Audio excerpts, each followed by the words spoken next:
आता स्प्रिंग या शब्दाचा अर्थ समजून घेऊया. सर्वप्रथम मराठी अर्थ. झरा किंवा पाण्याचा उगम. स्प्रिंग हा शब्द नाऊन म्हणून वापरला जातो. मराठीत समजून घ्या. स्प्रिंग म्हणजे जमिनीखालून नैसर्गिकरित्या पाणी बाहेर येते तो उगम. या ठिकाणी पाणी सतत वाहत राहते आणि लहान ओढा किंवा तलाव तयार होतो.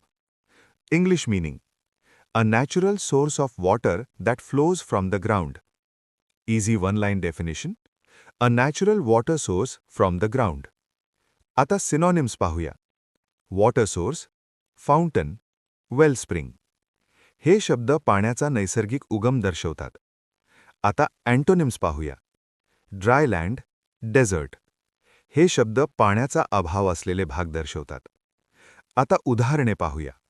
पहिले वाक्य: fresh water flows from the spring. झऱ्यातून ताजे पाणी वाहते.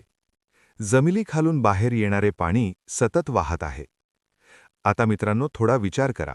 व्हिडिओ थांबवा आणि खालील प्रश्नाचे उत्तर कमेंटमध्ये लिहा. What is the meaning of spring? A. A mountain. B. A natural water source. C. A desert. D. A forest. तुम्हाला इंग्रजी मोफत आणि सोप्या पद्धतीने सुधारायचे आहे का?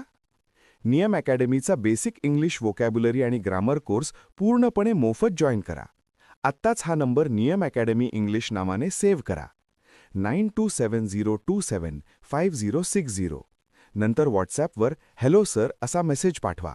दररोज व्हिडिओ प्लस MCQ सराव मिळवा. नंबर सेव्ह केल्यावरच लिंक उघडतील.